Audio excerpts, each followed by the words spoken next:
Good morning, Mike. Managing Directors and Global Partners, here is your news brief for Tuesday, August 25th, 2015. Stocks in China opened lower again this morning, falling another 7.6% after shedding 8.5% yesterday. The continued slump prompted the People's Bank of China to cut interest rates and lower their reserve ratio.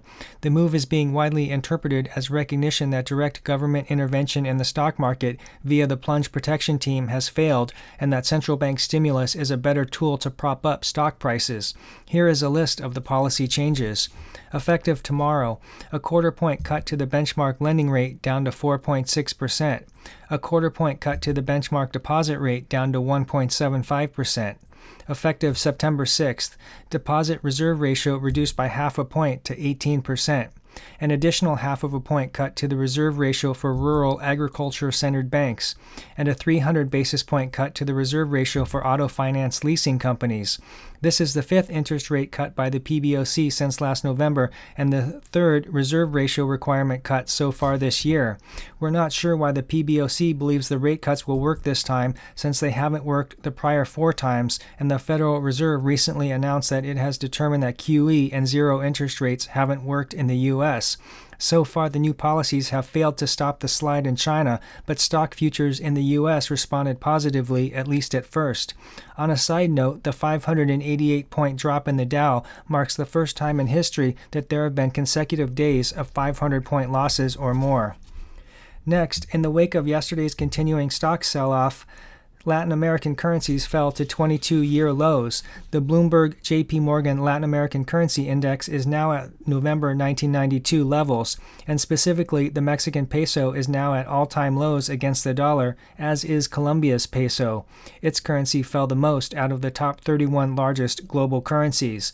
Meanwhile, in Venezuela, the world's highest current inflation has left store shelves bare, and in Chile and Peru, the collapse in the prices of commodities like copper and zinc have caused a steep decline in the country's export revenue. And the same is true in Brazil. Vale, the world's largest iron ore producer's stock price fell to 11-year lows after losing as much as 12% yesterday. Other factors that are affecting the region's economies are government corruption, over-indebtedness, and in Venezuela's case, wage and price controls that have made it uneconomical for business owners to stay in business. And finally, in the UK, Damian McBride, a former advisor to Gordon Brown, is telling people to stock up on canned goods and bottled water. He is also urging them to keep an emergency supply of currency in their homes in the event of a bank holiday. Via Twitter, he warned, quote, "Don't assume banks and cash points will be open or bank cards will work," unquote. His last piece of advice was to establish a rally point with family members if transportation or communications get cut off.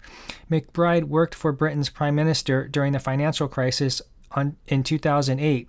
Not surprisingly, he credits the government for preventing a banking system failure back then and believes that, quote, "what's coming is 20 times that scale," unquote. What he apparently fails to realize is that the government's actions in 2008 did not solve the economic problems that brought the financial system to the brink of collapse. They just delayed them until a future date and made them become the 20 times worse that he predicts.